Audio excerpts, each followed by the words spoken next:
This is WXNA LP Nashville. I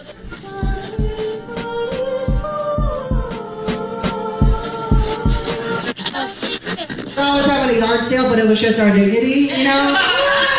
We chanted the mother song. We held our breath. Inhale. Exhale.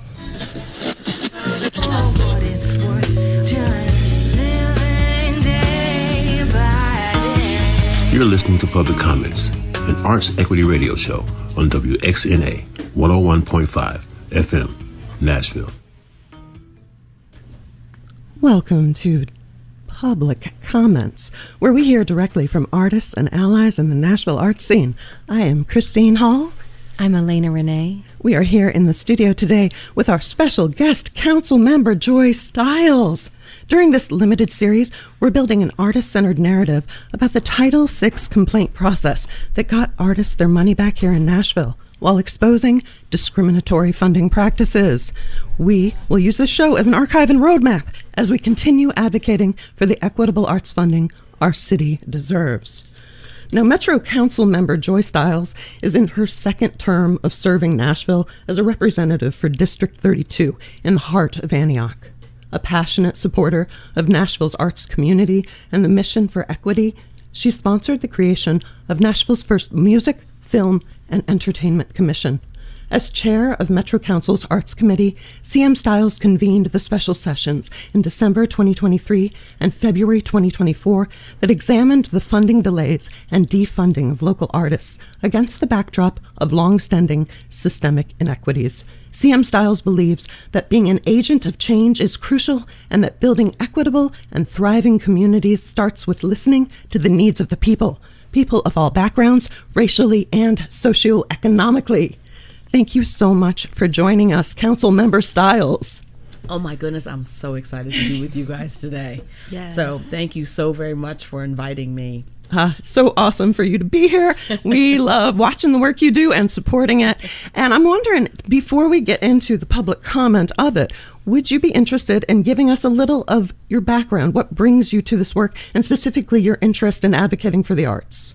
So the simple answer is I'm also an artist. So for over 20 years, I was a recording artist and actress in New York, and then I moved here. I am one of the first Black female country artists. So yeah, it's been quite a journey. So I've seen this firsthand. And when I moved here, I noticed there was no connection between the city and the creatives, which seems so crazy to me because we're Music City. Yeah. So how are we a creative city that has no interaction by the government?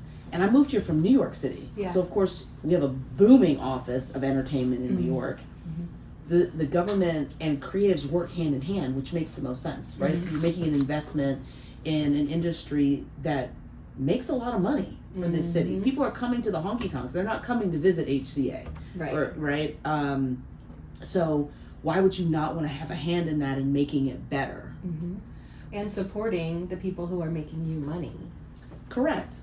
But what I have found, and is this the moment where I get to share my thoughts, or is that coming up? Oh, I think now is a great time. If you want to set us off with a public comment, akin to one someone might make at the top of a meeting that's been publicly noticed, but then here we get an hour to unpack those 2 minutes. Yes. Let's go. So what I'll say now is when I came, and as an artist, I really didn't interact much with downtown, right? I was here, I was doing music, I was on Music Row, that was my function all the time. If I was on Broadway, I was going to a meeting, hanging out with friends, going to watch their set, something to that effect. Now, being in government and now having gone through not only the first iteration of Metro Arts, where my name was pulled into that one, where you had the 2 complainants, and then that had already left the department, then you had the third person who was still working in Metro Arts saying that there were still racial issues, right? Like 5 years in on Metro Arts of drama for me. And being in government, getting the Entertainment Commission started, having to battle another colleague because they considered themselves the expert, but they push papers at a company that does music, but they themselves do no music. I have watched how arts are really under assault here. they are very politicized. Yeah. There is not enough respect for the people that create the art. And there is a desire to shove arts into a box that is palpable for those that don't have an understanding or don't have a talent for it. And envy it and envy what comes with artistry, right? The glitz and the glamour and the attention. And we're seeing that happen again now with the Entertainment Commission. Now that it's up and running, this current administration is trying to undercut it by cutting it down in size and taking its hiring ability away. The mayor wants that ability. And so now I have someone who was a friend of mine, and so we don't have beef. It's actually kind of fun to go back and forth on this one. It's certainly better to have a friend that you're on different sides of an argument with than someone who's just acrimonious and narcissistic and just desperate for validation, which is what I had to deal with last term. But this desire to be somebody. And so now we have an office for entertainment, and we have Nicole Kidman doing projects with Amazon. And they were in the midst of doing that when we were trying to get this commission created. And they were really looking at us to see, is this commission going to get created? To see, is this going to be a good place for us to come and do projects? Because the way we're set up right now, if you want to shoot something in Nashville, we're going to give you the runaround. We're going to send you to 3 different places. It's not streamlined, it's messy. And so the word is out that Nashville's not a fun place to shoot things. But with the creation of this office and the hiring of an executive director, we become one-stop shopping. And we have an opportunity to really have some power in music, film, and television. And so people that had no voice or to my face said, I don't care about that bill last term, that are now working in the mayoral administration, are now suddenly wanting to control it and wanting to change it. And so now there are set visits taking place where the mayor is invited or someone from the mayor's office, but commissioners don't get invited, not advocated for by the representative, right? That's from the mayor's office. And that's problematic. And I have now been in a fight against that, maintaining the work that we did last term with the creative community, saying how big this commission needs to be based on the work that we're charging them to do for music, film, and also diversity. And so I am very much on my own when it comes to the arts, because there is a council member, and I love her. Her name is Berkeley Allen. And Berkeley is an engineer. Ooh, she loves a spreadsheet. She loves data, right? But she came to all the meetings last term when we were creating this commission. And she created a color-coded spreadsheet to determine the differences between bills. And she listened to the artists, and she heard them say, we don't want mayoral control because we want consistency. And every time this gets politicized, an office fails. Multiple iterations have been tried in the past, and they failed because they were under mayor control. Well, we can take note from what happened to the Community Oversight Board. So, when you look at these things, arts sound fun. People love them. They're coming to town to listen to music. They want to see our new mural scene that we've created in Nashville, right? But we're not talking about the artists. We're not talking about the people that do this work. And so as I'm standing on the floor and I'm saying, these are what the people that do this work day in, day out want. And then I hear my colleagues say, but the mayor wants to be able to control something that's underneath his office. And I'm like, you one with the whack DJ skills? Like, what are we, how are we using that actually as a foundation for any argument? I'm sorry. I just, please come to me with facts and I can work with them. But I mean, ridiculous nonsense I can't work with. So this is what happens when you're focused on the wrong things in an argument. And so if you're not willing to listen to the people that do the work, whether that's talking about the Entertainment Commission, or we're talking about the new Office of Entertainment, or if we're talking about Metro Arts, this is what happens. And so much of the argument that the mayor's office is using right now in regard to the commission is to say, well, look at the mess that Metro Arts is, or look at the Parks Board or the Library Board. These are the commissions where they're allowed to hire their own executive director, and they're just a mess. To which I say, we made the Metro Arts Commission into a garden party. We said, oh, you have a Monet? Awesome. You should ask to be on the Arts Commission. Wow. You have no job experience? That's totally fine. You love art. And so then we fill a and you're commission. on the board of all of these organizations that Metro Arts has been funding for the last how many years? So this is So where wouldn't you be perfect to make decisions on where that money goes? This is where things get convoluted because we were never holding people to a strict criteria. Mm-hmm. And if you look at Metro Arts, and I had to add it to the code because they had created all of this work about equity, but it wasn't in the code. So I had to add it to the code to say that Metro Arts was committed to doing equity work. Yeah, let's just take a moment to call that out because that was one of the wonderful things that happened last year. Because for so long, Metro Arts has had in its mission that equity is part of their business, part of their work. But every time they actually try to walk the talk, it gets walked back. And so we, as Arts Equity, we're so happy to support the equity amendment that you made there. I mean, it's kind of, again, but it's kind of crazy. We're saying all of these things. Nationally, people are looking at us and saying this is a great department, but we're a great department on paper because we're not actually doing the work.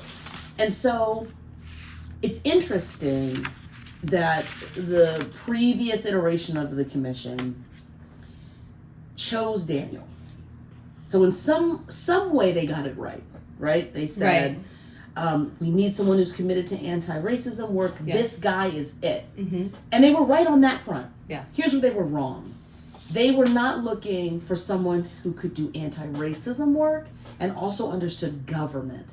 I love Daniel. I think that's where his shortcoming was, and that wasn't his fault. That was the people that hired him's fault. He didn't understand the budget means everybody can't get something. It means some people aren't going to get it. It means you have to come up with a finite number, and this is the money we have, and these are the finite number of people that can receive this funding. We can change the model of how we distribute it, but the number has to be finite. And so that was a big grievance. But the fact that you pulled the cover off of the crazy by touching money that has been untouched for so long, that is what drew attention for him in a negative way. Right, and he started the work with the thought that the reason why the department was so underfunded was because they had just never shown the need before. So there was a concerted effort to increase the number of applications and to show we went, as artists in Arts Equity's very beginning stages, we went before Metro Council to ask for more money in the mayor's budget even. And of course that didn't happen, and that's when we started the letter writing campaign that generated 12,000 letters to council, which ultimately the $2 million was given to, And Metro so I Arts. will tell you, because this is the second time you've mentioned some letters to me, it would be really helpful if council members got it, because I'm going to tell you the reason why. They do. No, I didn't get the letter that had 12,000. So what you got was probably hundreds and hundreds of separate letters. Was it in a PDF? It's through Action Network. They're automatically generated. People go there, they sign, and the letters are automatically generated to council members. So I'm going to tell you. I don't recall that letter, but I can tell you the extra $2 million came because Daniel was invited to present to the Women's Caucus, of which I am the chair, and the Minority Caucus. And we, together with our interests, said this was a good investment for money. So that we were able to convince council members, this money's going to go for equity. That's where the Minority Caucus comes in for their support. And then there was also programming for schools. So as Women's Caucus, we were saying this is fantastic because we're about women and children. So between the two of us and having 50% of the council certainly helps, right? In terms of Women's Caucus, we got that extra $2 million added. We're going to talk offline. We're going to figure out this letter thing because I want to make sure we're not missing it, because we need to hear if there's going to be like hundreds or thousands of letters when we're fighting for something, I want to make sure that that's not going to spam. Because that's a real thing, and we get so many emails. Right. It's critical that we're getting this evidence, because knowing that number, that influences council members. Yeah. Right. I mean, that was an email that we worked with members of CARE on, and certainly it was informed by the work being done with the Minority and Women's Caucus. We knew about these talks happening, and so in that letter, it detailed some of the Thrive projects that were up for funding and advocated for the money to go specifically for funding the Thrive. And that was just before the council meeting where on the floor, it was CM Van Rees was talking about, again, I'm up here advocating for artists. And so some of our letters certainly had gotten through. And that was answered on the floor. It was just part of an overwhelming effort to finally get Metro Arts funded because And again, didn't he pull organizations to come to the budget that night? Because I'd never seen that before. All of the arts organizations coming to budget to ask for money. It's never happened before like that. there was a renewed enthusiasm after we went through the public grants editing process. There were emails circulating. It was the beginnings of Arts Equity Nashville, and also the Nashville Arts Coalition was active at that moment. And so, yes, more than we had ever seen before, people were coming out in force thinking that it was actually a time of transformation. And when we spoke up together, organizations and independent artists, that the movement could happen. Yes, and this was a time where Metro Arts, with Daniel in leadership, was focusing on community outreach. So they were letting folks know, like, this Metro Council meeting is coming up and we need you to show up and show And so up. that's where his strength was. Community engagement. Right. And so you guys felt good about the changes that he made in creating 2 applications instead of 1. If I'm making art in my basement, I don't have access to an auditor. I don't have someone who's to pay to do my grant applications. And so to be able to discern people making under $500,000 or organizations making over $500,000, that being the criteria of which application you use was fantastic. The minute he touched legacy money was where he went awry, because that's what drew the attention of both the director of legal, Wallace Dietz, and the director of finance, Kevin Crumbo. Kevin, being a supporter of the Nashville Symphony and saved their hide when they were in bankruptcy. Right. So that was where he got stoked. It's like, how dare you touch my stuff?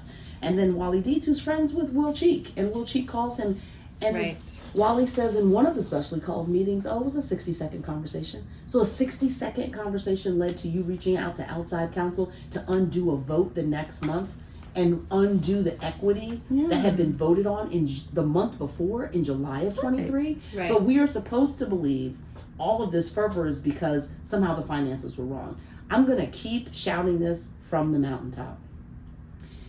We are stupid now, or Kevin was stupid then, that he approved 2 budgets of Metro Arts prior to all of this happening and suddenly was surprised that there were financial issues. Right? If you're so great with numbers, how'd you miss that for 2 years? Or say, for instance, that in March, no, it was in February 26th, that one of those special meetings, he was saying that, or was it February 26th, one of the special sessions, he was saying that the Metro audit Arts. would be, would be done within a couple of weeks, and then it dragged on and on For and months on, and months people until were dangling we got the to specter. the actual budget. Yeah. Because he told me to my face, I am not letting that money go.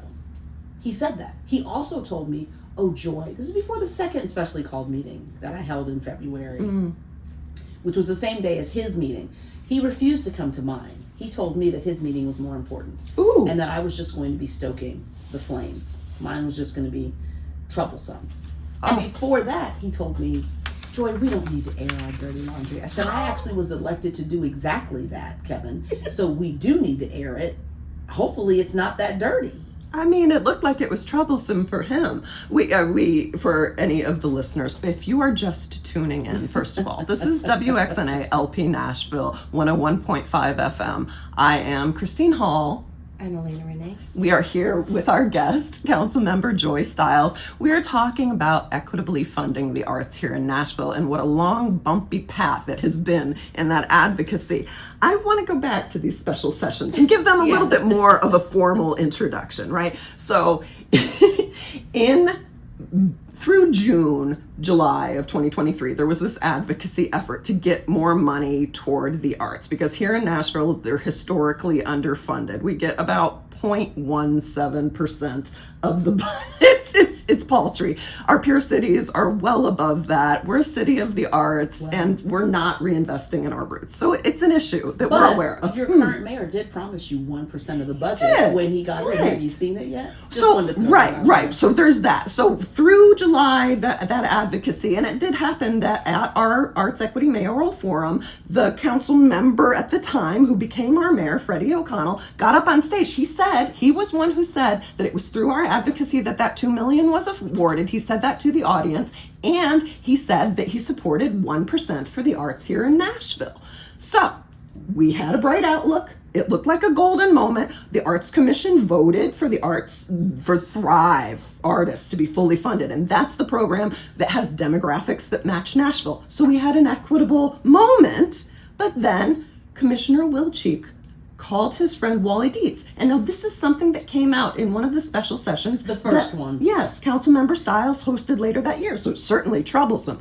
But before we get to that, Wilczek called his friend at Metro Legal, Wally Dietz, and said, hey, do you think there might be a problem with affirmative action? Because they saw a higher concentration of BIPOC individuals being funded and thought that meant affirmative action, when really it was just equity, when really it was just matching the tax base, when really it was just spreading our tax dollars around to more communities for direct benefit. So when they recalled that vote and unfunded the artists, Arts Equity Nashville filed a complaint, a Title VI complaint, with the Metro Human Relations Commission, and it started to come out, all of this systemic inequity in arts funding. One of the things we found out is that since 1989, 90% of grants monies have gone to organizations that have budgets of over $500,000 a year. So that concentration at the top end of the economic scale is leaving very, very little for individual artists. So of course we want to up the overall arts budget. We also want to see an equitable distribution of the dollars as they are. So through this complaint process, things are starting to come out. Councilmember Joy Stiles calls some special sessions of the Arts Committee to get to the bottom. Those took place in December 2023 and in February 2024. And oh my goodness, were some regular bombs dropped in those sessions. So let's start to get into it. So I had a conversation with former executive director Singh in October, and he said, Joy, they're going to try and fire me. And I said, no, that can't be. Before we jump to that conclusion, let's try and get things figured out. So this is what I figure out, and this is why I decided to call this specially called meeting, and I had to have it happen before the end of the year. I realized that there's been a muzzle placed on Director Singh to not talk to the press. He's been instructed not to talk to the press by Wally Dietz. Yes. But then Wally Dietz talks to the press and implies that something's going wrong at Metro Arts. Now, as our head of legal for the entire city, you've told an executive director to stand down, but then you shaded him publicly. So when I found that out, I said, well, then we're going to fix that, because what we're not going to do is silence people so that we can create our own narrative. And that's part of the problem that Metro does behind the scenes on a regular basis. Yes. And I've said it before, I will continue to say it until it happens. Metro needs a culture change. The people that are in charge have to be different. They must have different perspectives and different priorities. Because if all we're doing is cycling through different versions of maintaining status quo, there is no room for growth. There's no room for change. And again, if you tout that you believe in being progressive than higher status quo people, then you yourself have shown people that you are not as progressive as you claim to have been. So the two people that caused all of these problems, had they just been two different people with different beliefs, we probably wouldn't be sitting here right now. Yeah. So really that whole structure needs to go. But when I invited Wally to come to the meeting, well, no, I didn't invite him on the first meeting. I invited only Daniel, Davey Tucker, who was over MHRC, and Ashley Balchelder, because the complaint had been filed. And I wanted us to talk about how we got here from the director's perspective, and to hear about the complaints and where we were with things and how things were moving. Former Commissioner Cheek showed up on his own. He heard about the meeting and just showed up. So as we're having all these conversations, at one point, he raised his hand and I called on him because I was saying, how did we get here? How did this vote get undone? Yeah. And he volunteered. Well, I'm the one who made the phone call. I called Wally. Which we had speculated up until that moment. Wow, did we? Yeah. And so that was affirming. Okay. So fast forward to the second meeting, because then I have Wally Dietz sitting at the table. Kevin Crumbo had refused and said he wasn't coming at all, and then was sitting in the back of the room up against the wall. Oh yeah, I remember. Seething. Yeah. I asked him if he wanted to come up to the table, and he shook his head. But he came to watch just to be sure things were going to go the way he wanted them to go. And Wally shared after Kevin had left, so I really thought to myself, I wish Kevin was still here so I could have seen his face, because I don't know if Wally was supposed to have shared that he was going to try and defend the department. But he had said that to me. If they don't get their finances together, I'm just not going to give them any money at all. I'm just going to ask the mayor to defund the department. And I was like, and you have the authority. Wait, what? Right. What? So they're hanging the specter of a deficit, which never actually materialized. And we haven't gotten to that yet. Yeah, they tried to ascribe all these costs when they had a special $3 million fund to cover those. Regardless, they were saying, well, they're either not going to be able to pay artists, or the department's just going to have to close its doors. Pulling that out of the blue. It was an insane process to watch from the inside.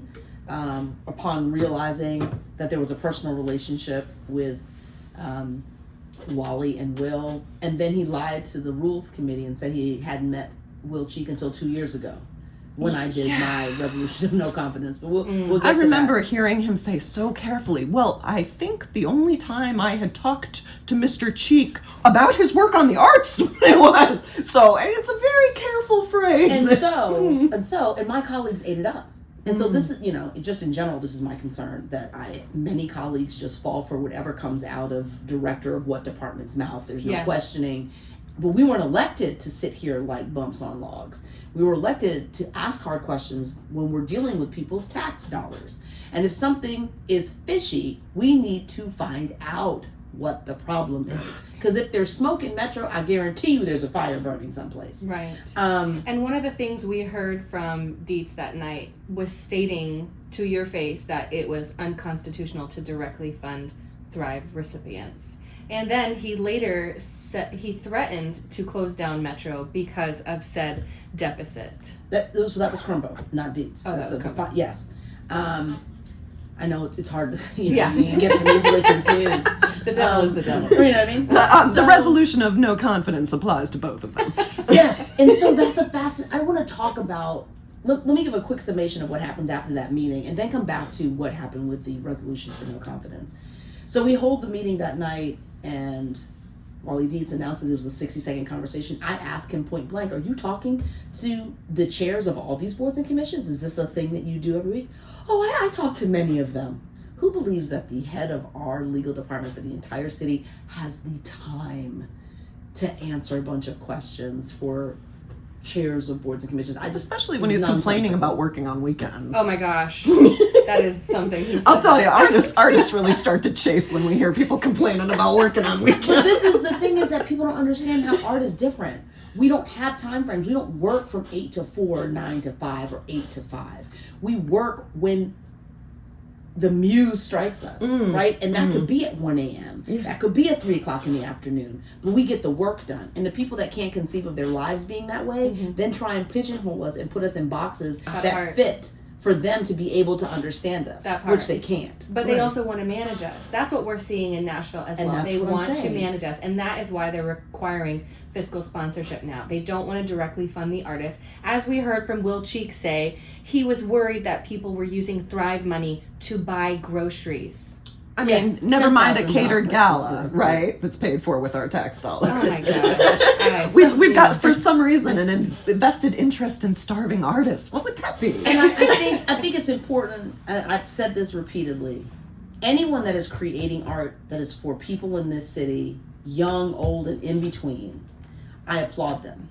I don't care if you're a large organization or a small organization, everyone making art or providing it, a vehicle so people can embrace it and see it in this city, fantastic.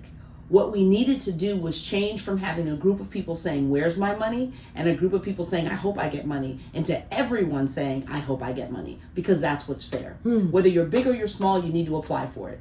Just like you do for anything else during the year, any grant that you apply for, small or large, you hope you get the money. Yeah, entitlements is a no. And well, so I will say I am happy that because all this has come out, that that's the direction we're going. We are now, everybody's applying, and we have to figure out who gets money. So that has been one fix.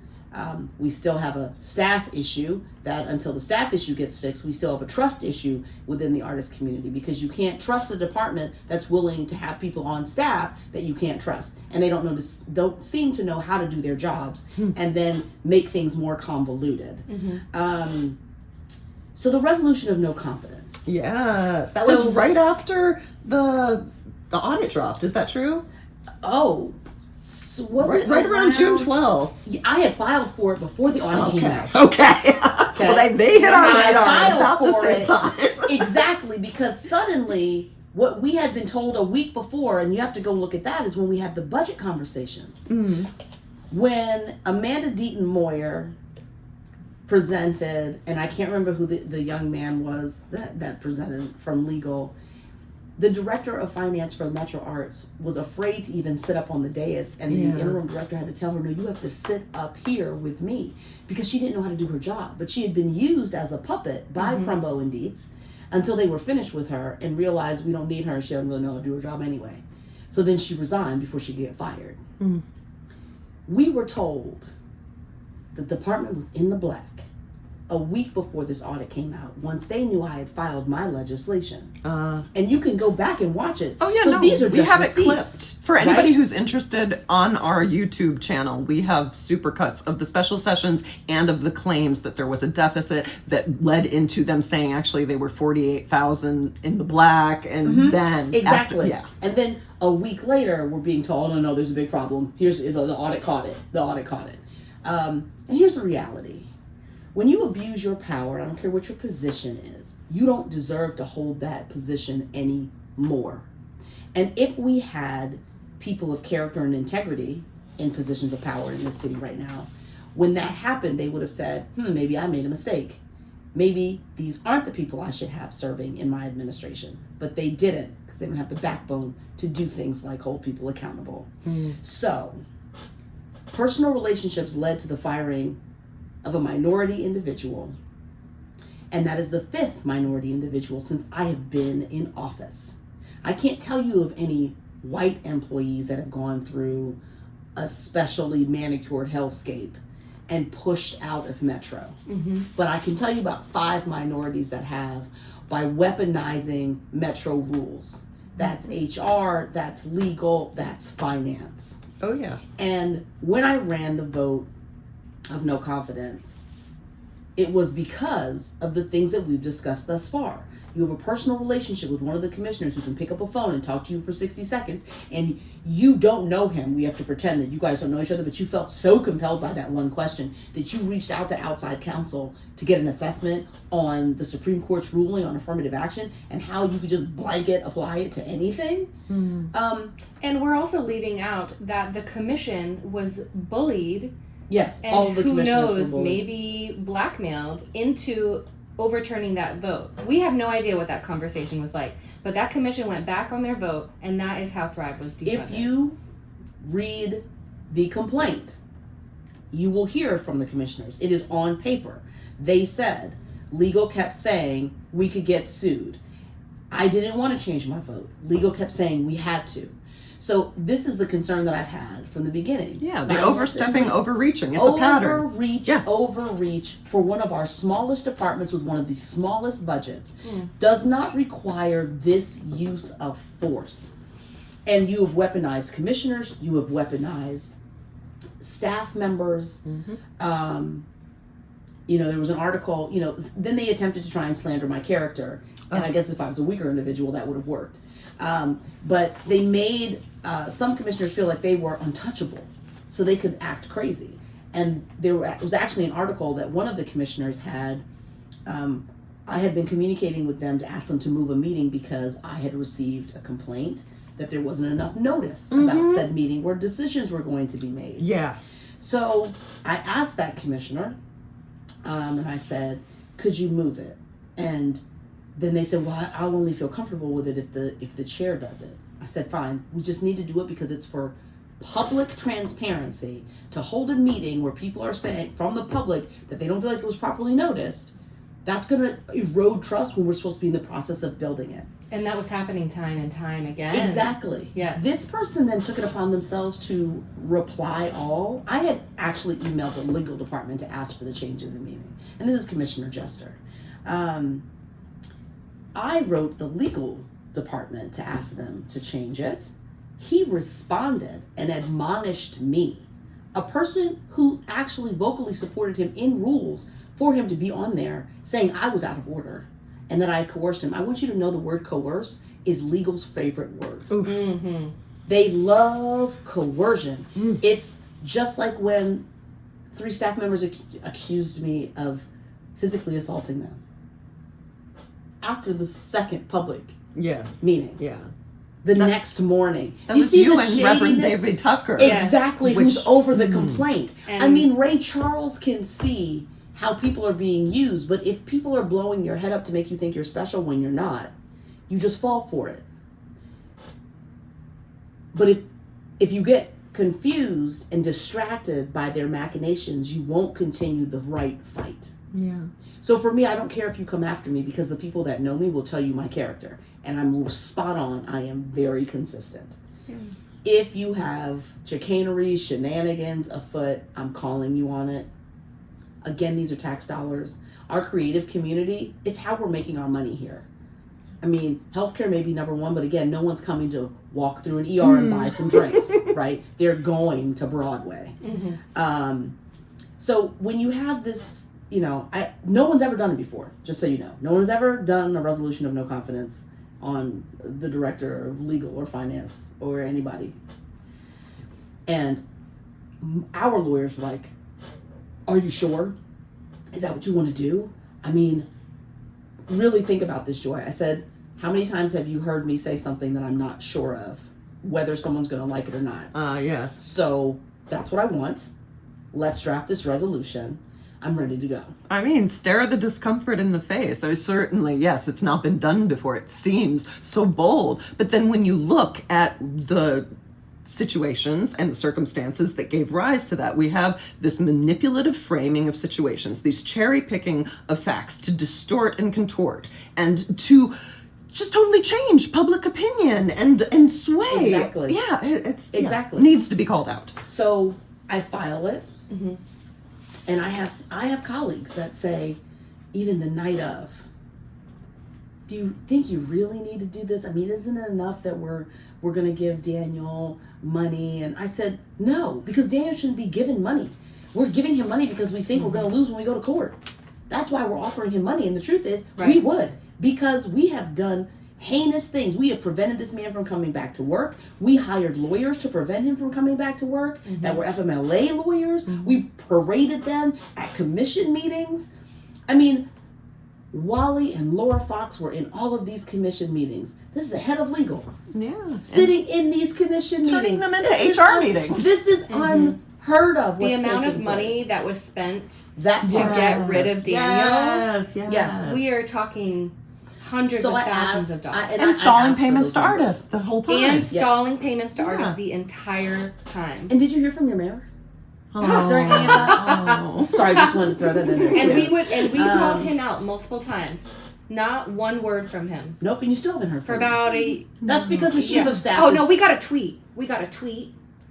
Oh, yeah, just sometime between us filing our complaint and them magically releasing that money for artists, the mayor said, oh, hey, why don't you do that? Gee, I wonder why. Well after the second special session. Yeah. Exactly. I actually think it was after your resolution.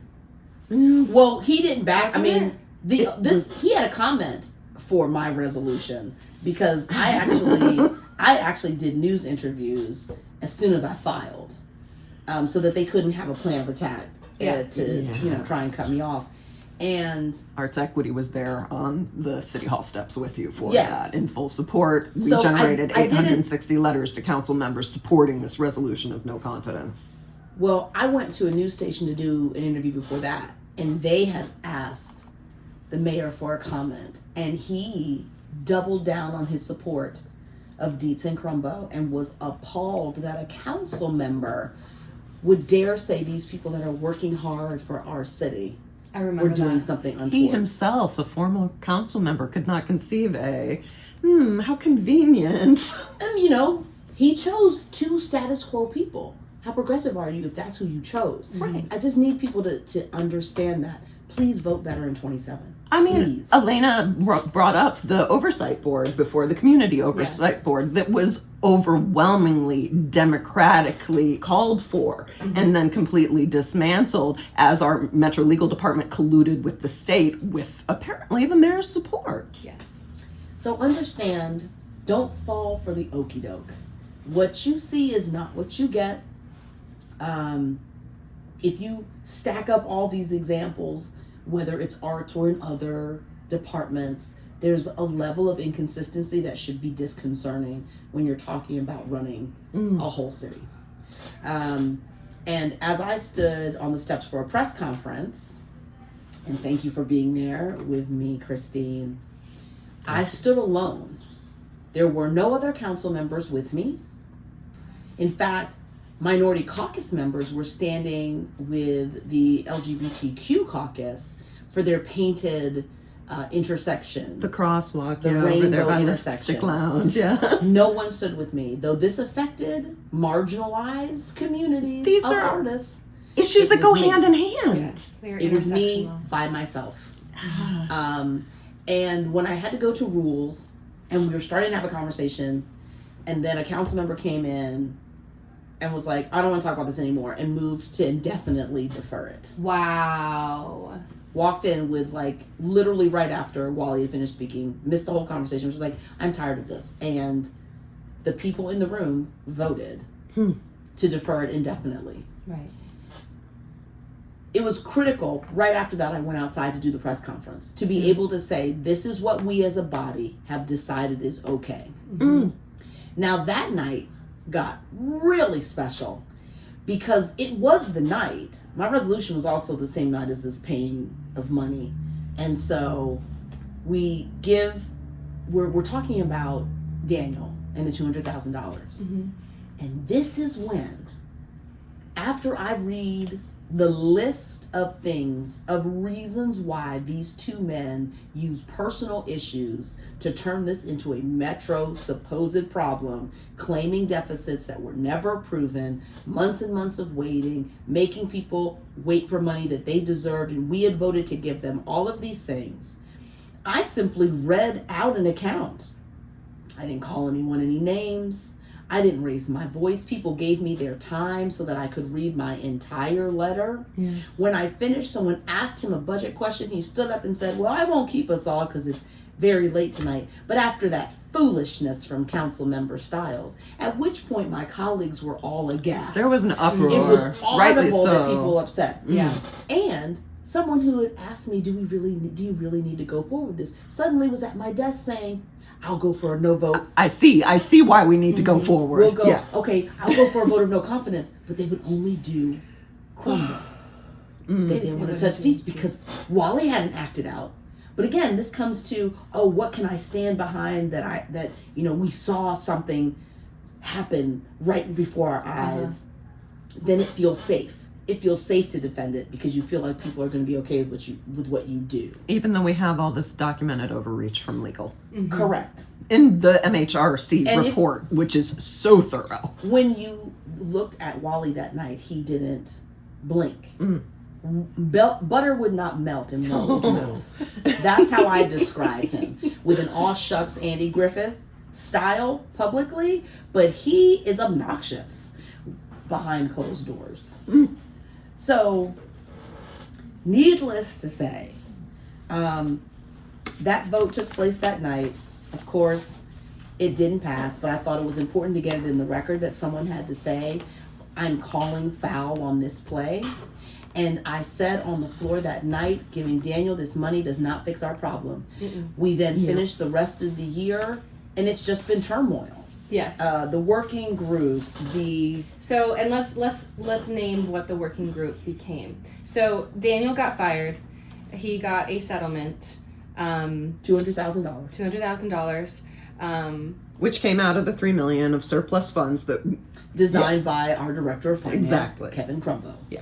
Yes, and so Metro or was it the mayor's office took it upon themselves to decide to create the working group and decide who went in it. I think it was the mayor's So the office. mayor's office has had their hand in this, and this is not their purview. Yes. This commission is in charge of hiring the executive director. If there's an interim director, that is based on the vote of the commission, and they weren't involved in not this interim director, they weren't involved in the first interim director. That came specifically out of the mayor's office and his chief of staff, because she has her hands in too many things that are not her business, and she believes she has expertise in things she does not.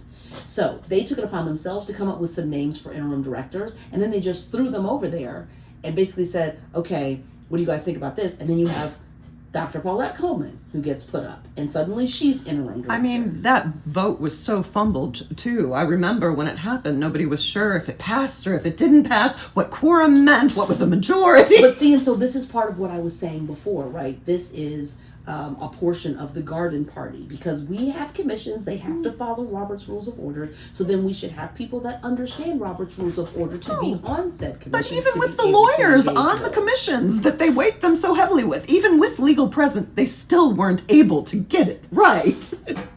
It's a mess to watch. I will say the people, minus Commissioner Jester, that we have put on since last January, have been really good. They've been asking hard questions, which means that some of them have been asking too many hard questions, and so now they're not being reappointed, they're being replaced. So get ready for that. But there were things that this department needed that have never been done. There is cleanup happening within that department where people weren't coming to work. Like, they weren't coming into the office, like they just wanted to stay home. Director Coleman was telling people, no, you have to come to work. We have to have you here. We have to have a foundation of how we do work. So you're having to coach people into being decent employees while there's this whole firestorm still happening about the money. And then if you can't even understand basic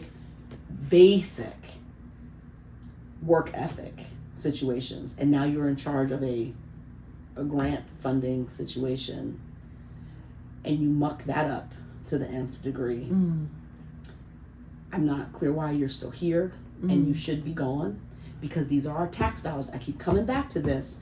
We should not have staff that we know can't do their jobs and continue to pay them. No, exactly. Period. It does what seem department you're in. at that point the dysfunction is by design, and that they're just creating another transition year in which to put equity off.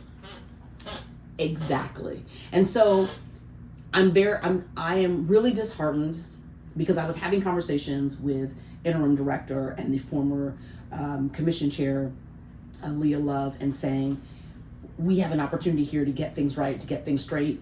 Please don't get sucked up into a whirlwind. Don't listen to legal and finance like they are the be all and end all. Do not get wrapped up into rules and regulations. You're going to have to use your gut for a lot of this, because these people are duplicitous and manipulative. Yes. We've seen it.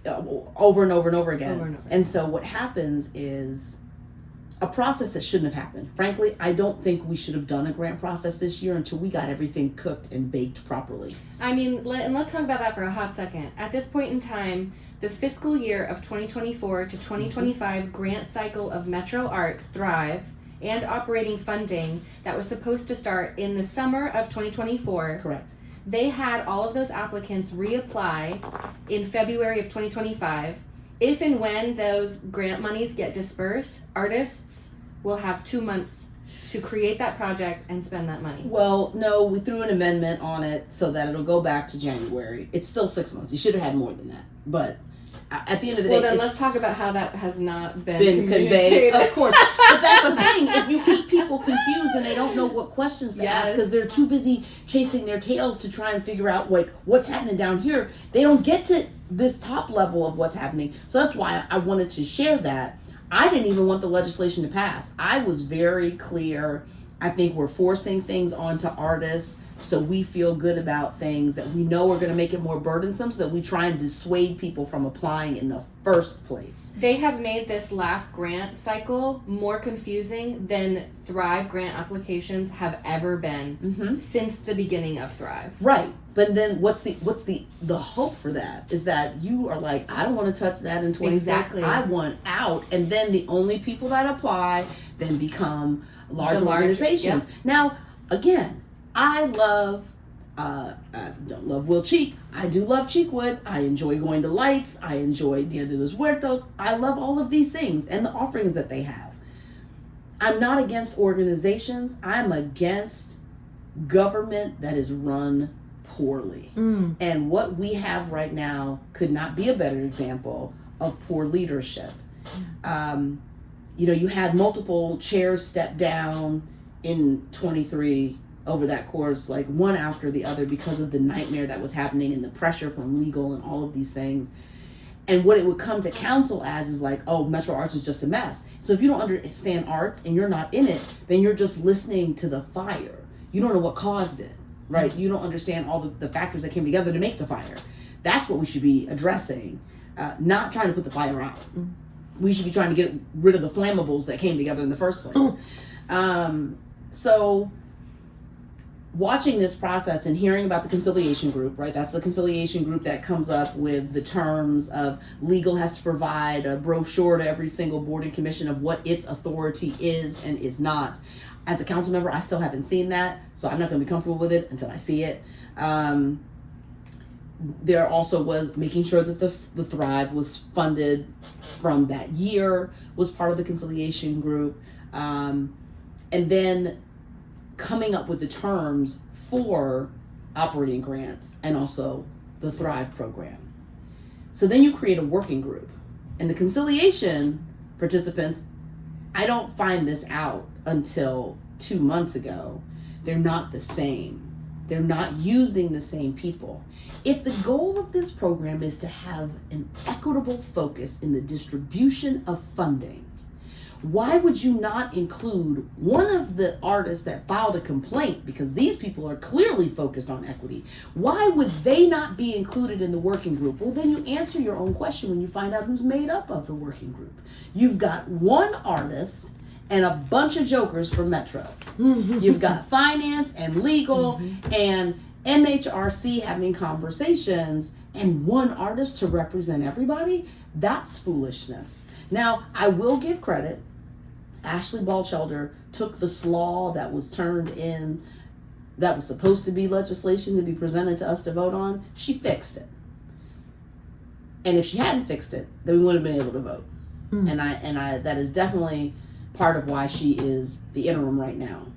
And I applaud the work and commitment and the time that she put in, because she put in real time, unlike the staff member that botched it from the beginning. But we cannot keep playing internal Metro musical chairs.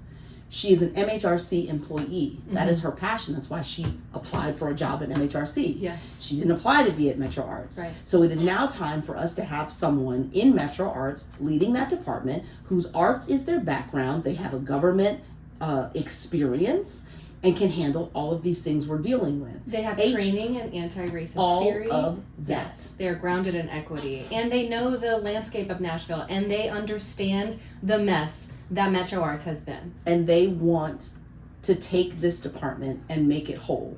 We cannot do that when we keep snatching and grabbing people from other industries to try and fix it. I mean, even when they've provided such valuable reference for us. Actually, Batchelder was the lead investigator on the MHRC report that covered our Title VI complaint and ultimately found in our favor that discrimination occurred. Ashley Batchelder did incredible research. As you said, she did incredible work on the legislation as well to make it presentable so you could actually vote on it. So yes, that's wonderful. However, then where is the oversight over Metro Arts to have someone doing double duty like that? We can do better for the arts here in Nashville. We must. Well, I still have faith. I have faith and I have hope that our Metro Arts department is going to be great. What we need is a leader either someone from outside that's coming from a larger city that wants to retire and is like, I just want a slower place. Nashville is still, we're not New York, right? So you can come here, you can have a better quality of life and still do great things here. Or we have someone that's in a small city that is like, ooh, Nashville could possibly be a challenge and I could help them come up. There are people that are wanting this job position to become available. I shared that with our HR department. I said, we need to post this position. We have Ashley here. Ashley should have a time frame for how long she's here. And while she's here, we need to get this search going so we can get someone that can pull this department together and get it moving and make it make sense. Yes. Because I still don't love this program. I do not love the fiscal sponsorship. I do not love that it's 1,000 different entities and you're putting more work on artists that haven't done this work to vet people that they're going to have to trust to give them their funds. And we as a city are not taking accountability. What if they mess up with that money? Yeah. Then it's out of our hands because we've given it to the fiscal sponsor. No one has answered that question And you for know me. what that's going to ultimately do?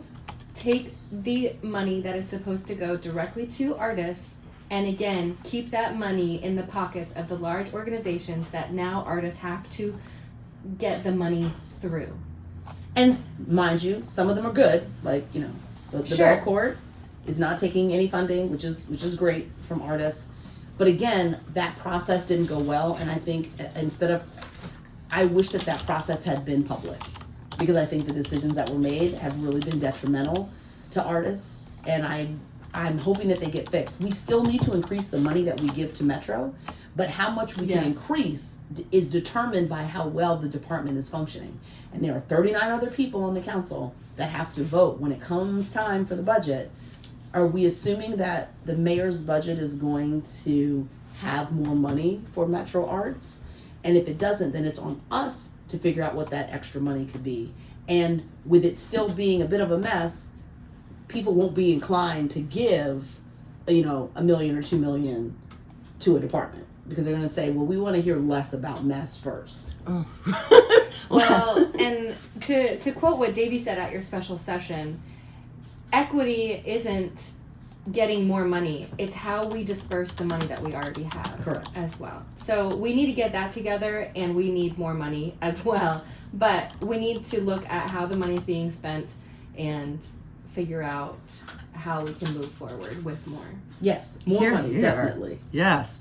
This is public comments on WXNA LP Nashville. Thank you to all our listeners for tuning in to 101.5 FM. I am Christine Hall. I'm Alayna Renae. We are here today with our guest, council member Joy Stiles, talking about getting that equitable funding for the arts here in Nashville. At the end of our show, we ask our guest, if you were a Metro Arts Commissioner, how would you fix it? We've certainly been getting into that, but maybe Councilmember Stiles, you'd like to finish us up with one more word. I think that as commissioners, the focus needs to be on hiring an executive director, a search where there's an understanding of what is the criteria that we want for an executive director, making sure that they have government experience, making sure they have anti-racism experience, making sure that they're passionate about the arts. You have to have all those things in order to hold this position, period. And then you have to make sure there is a separation. Your board chair is the one person that should be communicating with your executive director. And the executive director then speaks to staff. Part of why Metro Arts is messy is because you've got commissioners calling staff members on their own and creating all kinds of side drama. We have to have a board chair that will clearly define your issues come to me first and I will disseminate that information. That also cleans up a lot of the messiness as well. And still maintaining some of these committees. Having a budget committee is critical. People that are willing to ask the hard questions. How do we get things right? How do we clean things up? Because things aren't clean yet. And we need everyone in that department, everyone should have experience in their job. They need to be old enough to do what they do because they've done it someplace else and climbed the ladder and not just graduated and told us that they're fabulous and then failed to do their job and made a hot mess. And we're all suffering from it. Yeah, wow. And here we are working to get through and rise. Oh, thank you so much, Council Member Joy Stiles. Thank you. Oh, guest host Alayna Renae. It's fantastic being here with both of you today. can't wait to hear more from both of you on this topic as we continue. I am going to be back here next Saturday, March 1st, with Lydia Youssef. We will be interviewing Nicole Williams, who is an independent writer, a freelance writer, and a columnist. We will be diving back in. And for now, we will be turning over to the Teen Power Radio Hour. Thank you.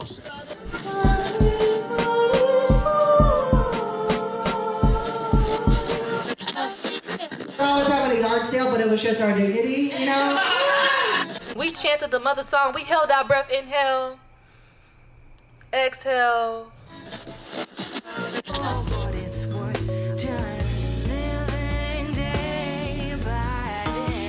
You're listening to Public Comments, an arts equity radio show on WXNA 101.5 FM Nashville.